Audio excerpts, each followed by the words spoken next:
Assalamualaikum warahmatullahi wabarakatuh. Terima kasih Anda yang selalu setia bersama kami di channel ini.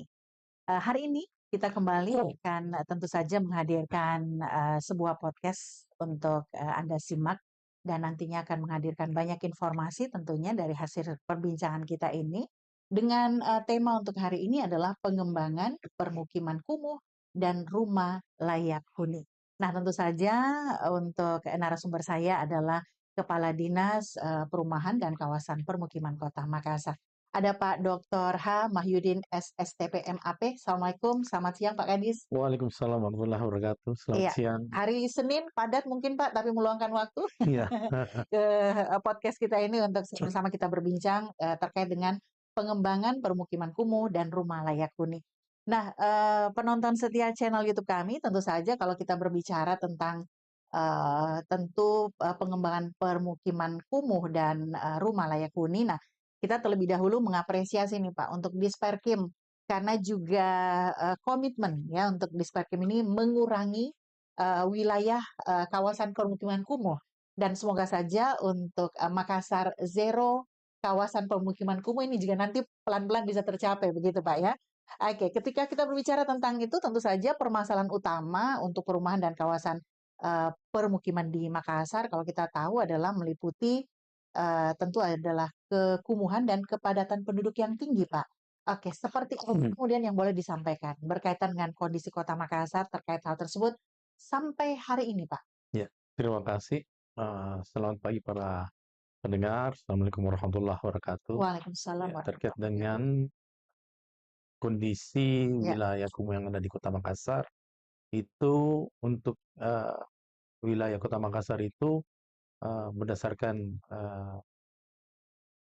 rencana atau hasil pemetaan kami Ya, yang diangkat dalam RP2 PKPK itu terdapat 18 kawasan. 18 kawasan. 18 kawasan kumuh yang ada di wilayah Kota Makassar. Dalam 18 kawasan ini terdiri dari kawasan Jenek Berang, kawasan Pelabuhan Baru, kawasan Bantaran Kanal Jongaya, Ya. kawasan Mariso, kawasan Bantaran Kanal Pandampuk, Raku Karangpocini, kawasan Bisnis Ujung Pandang, dan kawasan Bontoala, Talok, serta kawasan Tabanan Rewi Ringkanai dan kawasan Mamajang Mariso, kawasan Tamalate dan kawasan Pampang, serta kawasan Maritim. Dan ada juga satu kawasan konservasi daerah aliran sungai Talok. Ini merupakan 18 kawasan yang termasuk dalam kategori kawasan kumuh yang ada dalam wilayah Kota Makassar. Berdasarkan data kami, ini masih masuk dalam kawasan kumuh dan cuma dari kondisi sosial masyarakat yang ada dalam wilayah kumuh itu. Pertama kami melihat dari berdasarkan Undang-Undang Nomor 1 Tahun 2011 itu, kondisi kumuhan itu dilihat pertama dari keteraturan bangunan atau kondisi bangunan yang ada dalam wilayah kawasan. Yang kedua, kami melihat dari kondisi jalan atau sarana prasarana yang ada dalam lingkungan tersebut. Termasuk drainase mungkin ya? Termasuk sistem drainasenya, sistem persampahannya, sistem pengolahan air limbahnya, sistem air minumnya, air bersihnya, serta bagaimana proteksi kebakaran yang ada dalam wilayah kawasan kumuh tersebut. Ini semua kami hitung dan kami lihat tingkat kekumuhannya berdasarkan hasil evaluasi dan verifikasi kami di lapangan. Maka muncullah 18 kawasan seperti yang kami sampaikan tadi. Ya, artinya kawasan kumuh kategori ringan. Ya. Oke. Kalau dulu Pak, ini kan sekarang tinggal 18. Ya. Artinya sebelumnya ini sebelumnya itu ada sekitar 20 kawasan. Sebelumnya ada 20 kawasan yang berkurang menjadi 18 kawasan. 18 kawasan. Ya.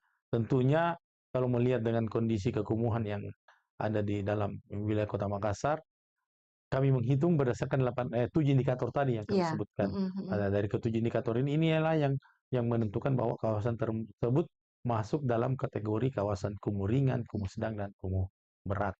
Nah, dari luasan ini tentunya kami memilah-milah lagi kawasan ini yang mana menjadi program dari pemerintah Kota Makassar untuk menangani. Ya. Kenapa? Karena dalam Undang-Undang Nomor 1 Tahun 2011 itu terkait perumahan dan kawasan pemukiman itu mengatur bahwa kewenangan masing-masing wilayah dalam penanganan kekumuhan. Ya, itu 1 sampai 10 hektar itu merupakan kewenangan dari pemerintah kota. 10 hektar sampai 15 itu kewenangan dari pemerintah provinsi. Iya. Di atas 15 hektar ke atas itu adalah kewenangan dari pemerintah pusat. Tetapi walaupun itu menjadi kewenangan pemerintah pusat dan kewenangan pemerintah provinsi, tentunya kami pemerintah Kota Makassar tetap mengambil intervensi terhadap kawasan kumuh yang menjadi kewenangan masing-masing wilayah.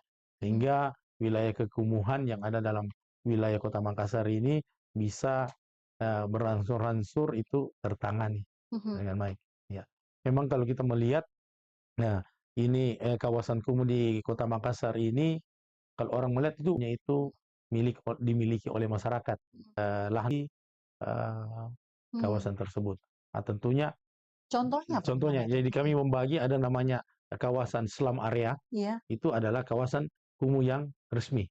Iya. Kumuh resmi karena warga berada dalam lokasi kawasan tersebut, status lahannya adalah milik warga yang tinggal dalam Iya. kawasan tersebut. Nah, ada yang berada dalam slum area, Iya. nah, squatter area, Squatter slum area. area dan squatter area. Yang berada dalam squatter area itu adalah warga yang berada dalam kawasan kumuh yang bersifat tidak resmi atau ilegal. Iya. Nah, yang ilegal ini pertama tentunya ada beberapa lokasi yang berada di seputaran bantaran sungai, ya, kumuh yang berada di bukan merupakan lokasi yang milik dari yang bersangkutan tinggal. Iya. Nah, tentunya hal-hal ini butuh penanganan khusus dari pemerintah untuk bagaimana menciptakan kondisi kawasan atau perumahan yang layak huni bagi masyarakat. Ya, memang tantangan pemerintah Kota Makassar terkait Iya. dengan kawasan kumuh banyak.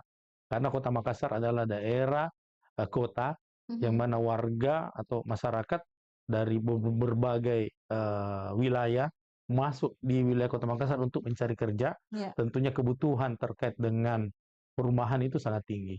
Ya, ada datang dari wilayah-wilayah kabupaten ke Iya. wilayah Kota Makassar, itu tinggal, ya, mungkin awalnya cuma mencari pekerjaan.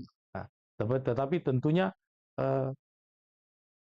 tempat tinggal yang mereka butuhkan di wilayah Kota Makassar ini harus tempat tinggal yang layak. Iya. Ya, tetapi masih banyak yang tinggal di wilayah-wilayah yang tidak layak atau seperti yang kami sampaikan tadi itu berada dalam kawasan kumuh yang tidak resmi.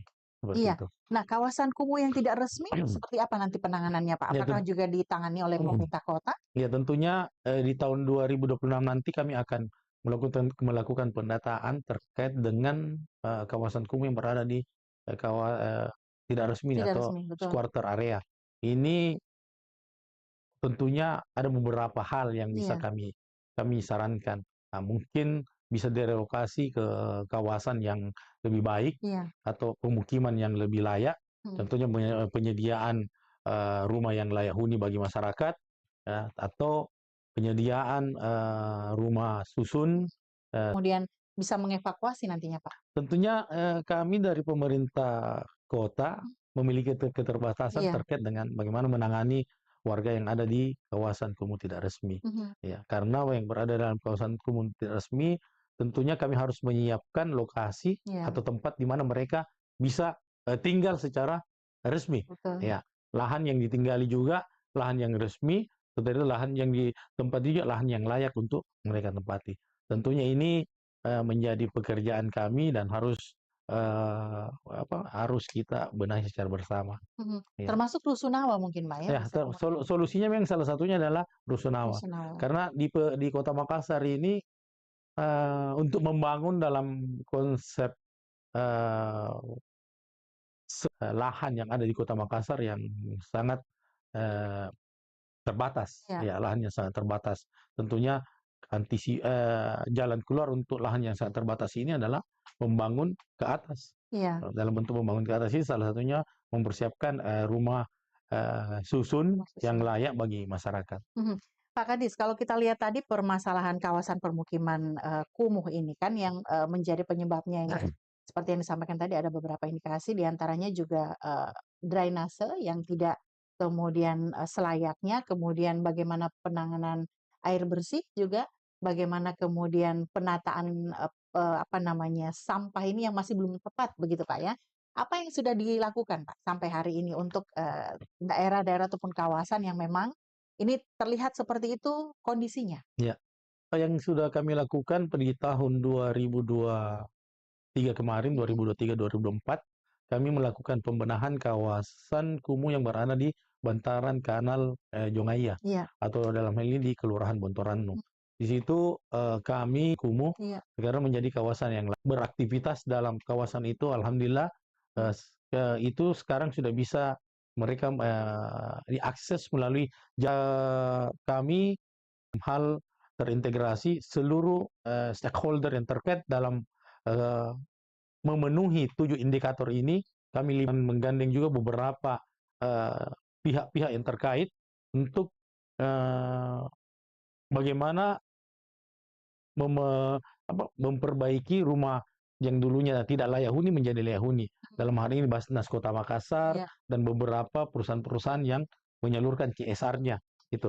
Ya, dan juga kami dari Dinas Benahi di dalamnya eh, bekerja sama juga dengan Dinas PU terkait dengan pengadaan bersih, air bersih ya, serta instalasi pengolahan air limbah dari warga yang ada di kawasan tersebut. Alhamdulillah dengan adanya kegiatan ini sudah berjalan dan kawasan itu yang dulunya kawasan kumuh yang berada di eh, bantaran Kanal Jongaya di sekitar Jalan Nur itu sudah berubah wajahnya menjadi eh, wilayah yang layak huni untuk mhm. ditempati.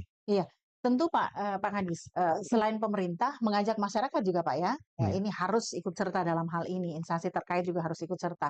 Paling tidak masyarakat ini kemudian pola pikir yang tadinya mungkin, tidak mengedepankan yang namanya kebersihan, penanganan sampah, nah ya, ini terus harus diedukasi.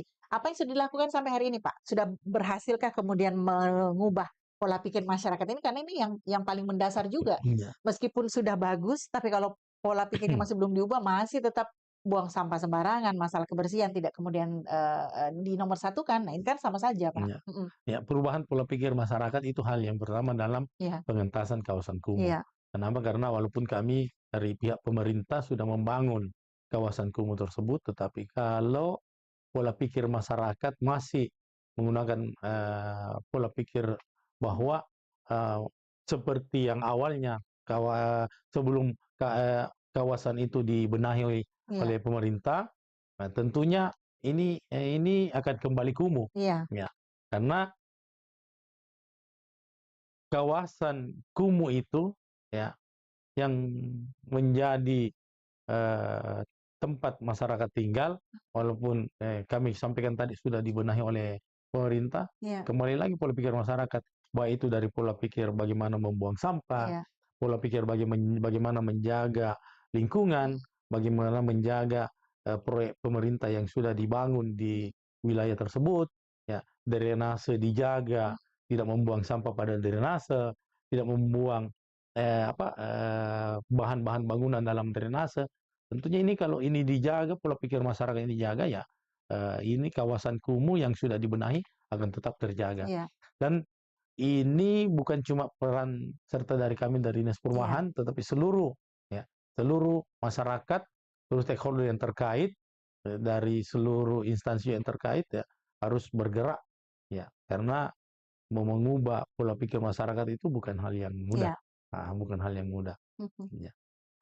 Tentu juga ada regulasi, Pak, ya, perwali mungkin yang mengikat ini agar Ya. benar-benar, bisa kemudian terlaksana sesuai dengan apa yang diharapkan. Ya, Mhm, tentunya perwali terkait dengan SK Wali Kota iya, yang mengikat terkait dengan kawasan kumuh ini ada mhm, yang mengatur. iya, Ya, ini bertujuan bagaimana kami bisa eh, meningkatkan peningkatan kualitas dari kawasan kumuh tadi menjadi kawasan yang tidak kumuh.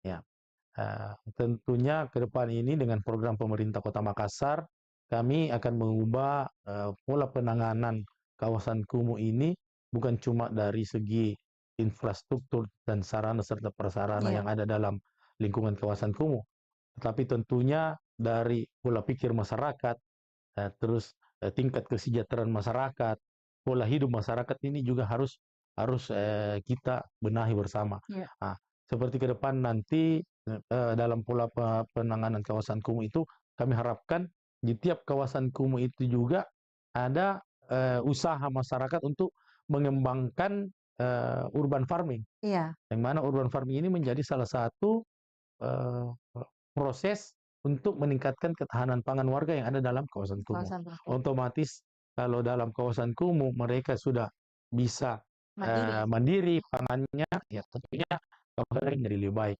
Dan yang kedua juga dalam proses penanganan kawasan kumuh ini, ya, kami harapkan juga masyarakat bisa mengembangkan pola penanganan sampah yang lebih Iya. efektif. Mhm. Nah, paling tidak zero buangan sampah ke apa ke keluar, Iya, ya zero buangan sampah keluar. Artinya yang di yang bisa dibuang ke, kalau memang ada yang bisa dibuang ke eh, tempat sampah atau petugas kebersihan, itu iya. hal yang tidak lagi yang bermanfaat. Mhm. Ya, yang hal yang bermanfaat itu mungkin bisa ada proses daur ulang. Ya, sampah-sampah makanan itu bisa diproses melalui proses menjadi pupuk kompos Iya. atau melalui proses hal yang bisa menunjang kegiatan urban farming ada di tengah masyarakat. Nah, Mhm. tentunya kalau ini berjalan, nah, akan menciptakan kawasan yang dulunya kumuh menjadi kawasan yang lebih baik dan tingkat kesejahteraan masyarakat juga lebih baik. Dan ke depan juga kami dalam penanganan kawasan kumuh bukan cuma mengharap bahwa penanganan dari lingkungan tadi, Iya. tetapi juga bagaimana pemerintah bisa hadir untuk eh, mengurangi tingkat eh, apa angkatan kerja yang ada dalam wilayah kumuh itu Bisa bisa disalurkan ke salurkan ke lapangan mhm. pekerjaan. Ah, tentunya kami akan bekerjasama dengan SKPD yang Iya. terkait dalam hal ini.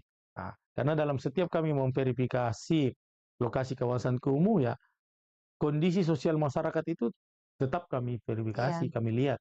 Ya, dengan adanya hal-hal yang seperti ini, eh, warga yang tinggal di kawasan kumuh punya pekerjaan, ya, warga yang tidak yang apa yang tinggal di kawasan kumuh punya aktivitas Betul. mengembangkan urban farming, punya aktivitas kegiatan-kegiatan pekerjaan yang layak.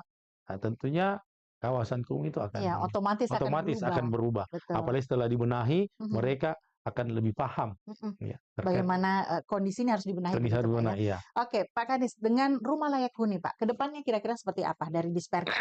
Kalau kita melihat kan di kota kita ya selain kawasan kumuh ya banyak juga masih, apa namanya, rumah-rumah meskipun, di wilayah yang, tidak kumuh, tapi kan masih ada juga rumah yang tidak layak huni, Pak. Itu Ya. seperti apa ke depan untuk program ini? Iya, seperti ke depan ini, Mhm. ya, memang kalau kita melihat Kota Makassar ini dari tingkat kebutuhan Iya, rumah iya.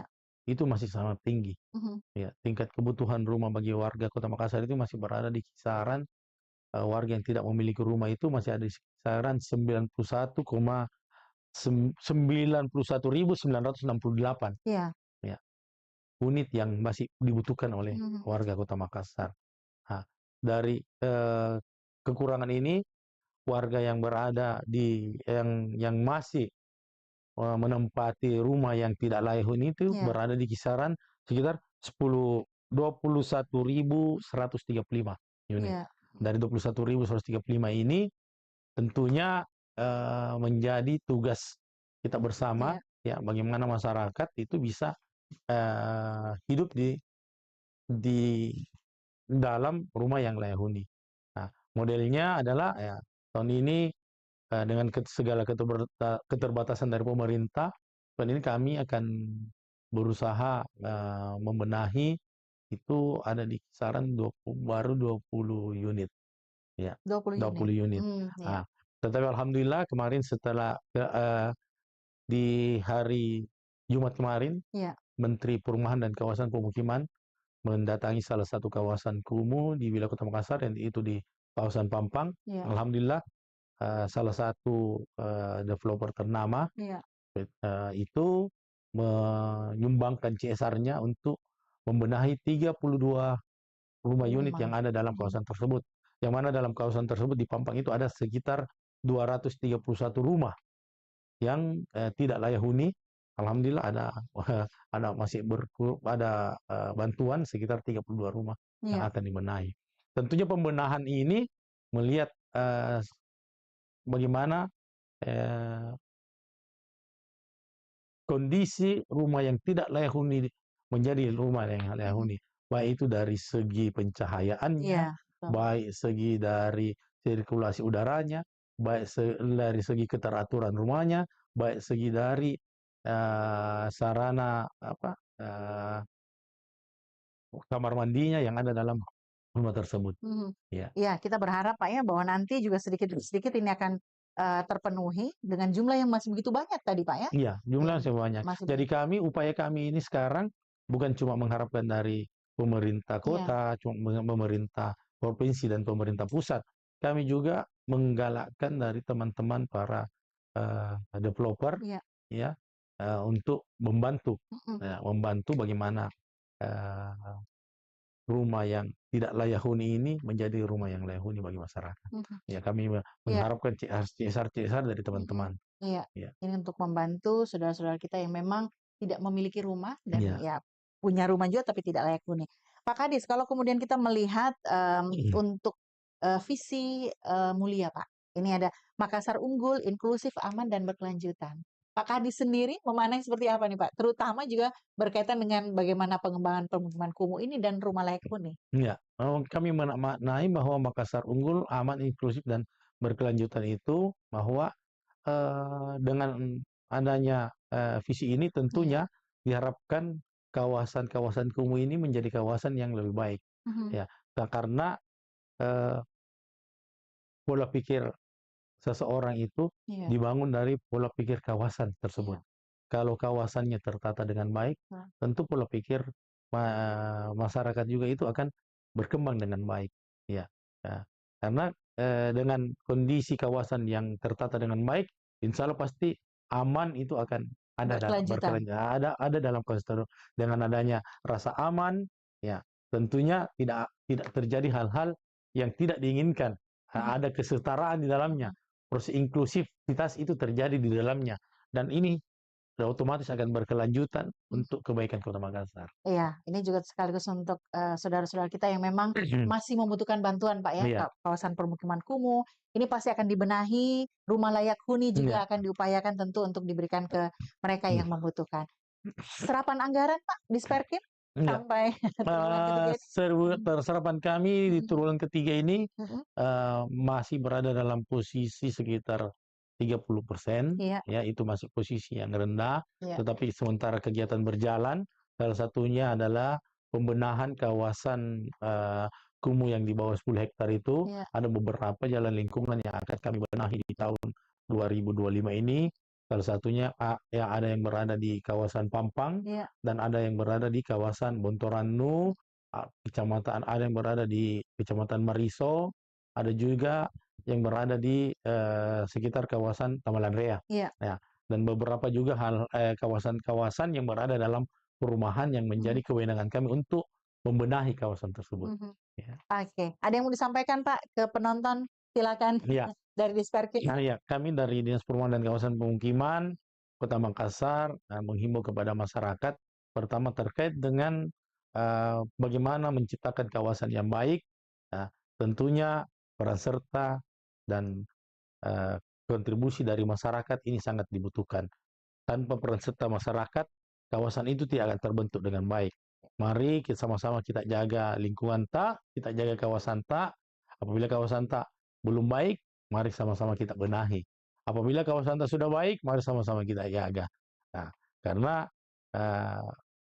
kawasan yang kita tinggali, tempat yang kita tinggali, sudah kawasan itu baik, kita beraktivitas dengan baik, tentunya membawa kemaslahatan bagi kita juga. Baik, Ya. Pak Kadis terima kasih Terima sudah kasih. hadir untuk Ya. program podcast kita ini, tema pengembangan permukiman kumuh dan rumah layak huni bersama dengan Kepala Dinas Perumahan dan Kawasan Permukiman Kota Makassar, Bapak Dr. Haji Mahyudin SSTP MAP.